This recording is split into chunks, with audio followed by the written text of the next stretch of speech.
Hello everyone, welcome back to my channel to আর new blog. Everyone, আমি আবার চলে এসেছি একটি নতুন ভিডিও নিয়ে। আপনারা যারা ফাস্ট ফুড লাভার তাদের জন্য হতে পারে এটি একটা আদর্শ ভিডিও। মিরপুর এক মাজারের সামনে, একদম মাজারের গেটের সামনে কিন্তু বিলাল ভাই এতটাই পরিষ্কার পরিচ্ছন্ন, এত সুন্দর ভাবে ফাস্ট ফুড গুলো তৈরি করে যা খাইতে অনেক প্রচুর গ্যাসের সমস্যা। তারপরেও কিন্তু আমি মাঝে মধ্যে এসেই কিন্তু তার দোকানের এই যে রসুনের চপ পাওয়া যায়, যেই রসুনের চপ খাওয়ার জন্য চলে আসি। শেষ করে কিন্তু বাসায় যাওয়ার পথে কিন্তু তার দোকানের রসুনের চপ না খাইলে কিন্তু আমার ভালো লাগে না, যার কারণে রসুনের চপ কিন্তু খাই। তারপরে রসুনের চপ ফুরাই গিয়েছে, আমি বলার পরে কিন্তু ভাই আমার জন্য রসুনের চপ ভাজি করে দিচ্ছে, দেখতে পাচ্ছেন।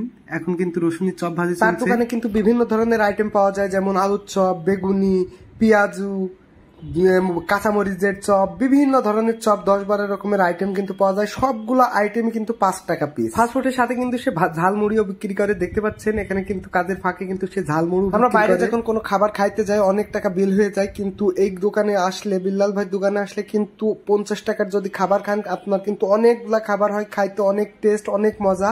যার কারণে কিন্তু অনেকেই এখানে কিন্তু রেগুলার তার দোকানে খাইতে আসে অনেক দূর দূরান্ত। দোকানদারের ব্যবহারও যেমন অনেক সুন্দর, তার খাবারগুলো অনেক সুন্দর। সে কিন্তু একটা আস্ত ডিমের চপও কিন্তু 20 টাকায় বিক্রি করে। একটা আস্ত ডিম খাইতে গেলেও কিন্তু সিদ্ধ ডিম 20 টাকা দিয়ে খাইতে হয়। তার মানে বুঝতে পারছেন সে কত একটা ভালো মানুষ, যে আস্ত ডিমের চপও কিন্তু সে 20 টাকা পিসি বিক্রি করে। তার দোকানের ফাস্টফুড সবার থেকে আলাদা এই কারণে, কারণ সে কিন্তু প্রতিদিনের তেল প্রতিদিনই শেষ করে ফেলে।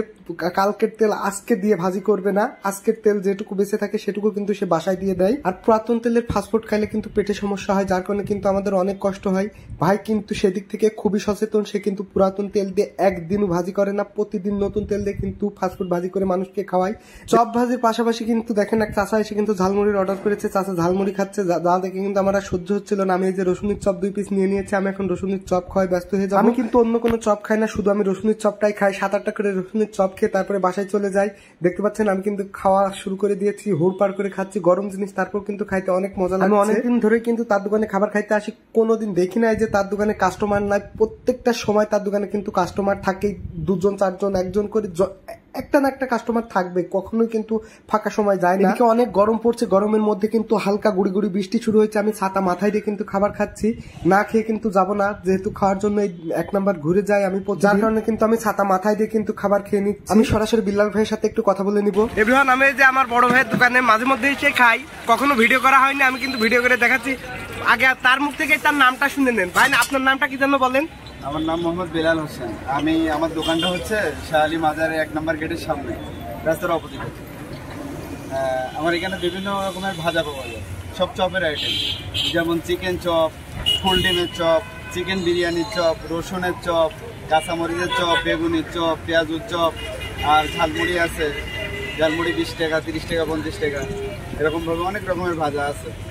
বিশেষ করে আপনার রসুনের চপটা সেই স্পেশাল, তাই না ভাই? সেই রসুনের চপ, কাঁচামরিচের চপ, এরপরে ফুল ডিমের চপ 20 টাকা পিস দিচ্ছি। পুরো একটা সিদ্ধ ডিম কিন্তু 20 টাকা কিনতে পাওয়া যায়। আবার ফুল ডিমের চপটাও 20 টাকা দিচ্ছি। আলু চিকেন চপ 10 টাকা পিস, চিকেন বিরিয়ানির চপ 15 টাকা পিস, রসুনের চপ 5 টাকা, বেগুনের চপ 5 টাকা, পেঁয়াজু 5 টাকা, আলুর চপ 5 টাকা, কাঁচামরিচের চপ 5 টাকা, এরকম সব ধরনের ভাজা। এভরিওয়ান, ভাইয়ের মুখে শুনলেন, সবকিছু কিন্তু সুলভ মূল্যে সে বিক্রি করে এবং তার খাবারগুলো এতটাই টেস্ট, যার কারণে কিন্তু রসুনের চপ খাইতে মাঝে মধ্যে আমি চলে আসি। ছাতি মাথায় দিয়ে কিন্তু খেয়ে চলে যাচ্ছি, দেখতে পাচ্ছেন। বাসায় যাওয়ার তাড়া নেই, খাইতে হবে তারপরে যাইতে হবে। সো আজকের ভিডিও এখানেই শেষ করছি। আগামী ভিডিও আসা পর্যন্ত সবাই ভালো থাকুন, সুস্থ থাকুন। আসসালামু আলাইকুম।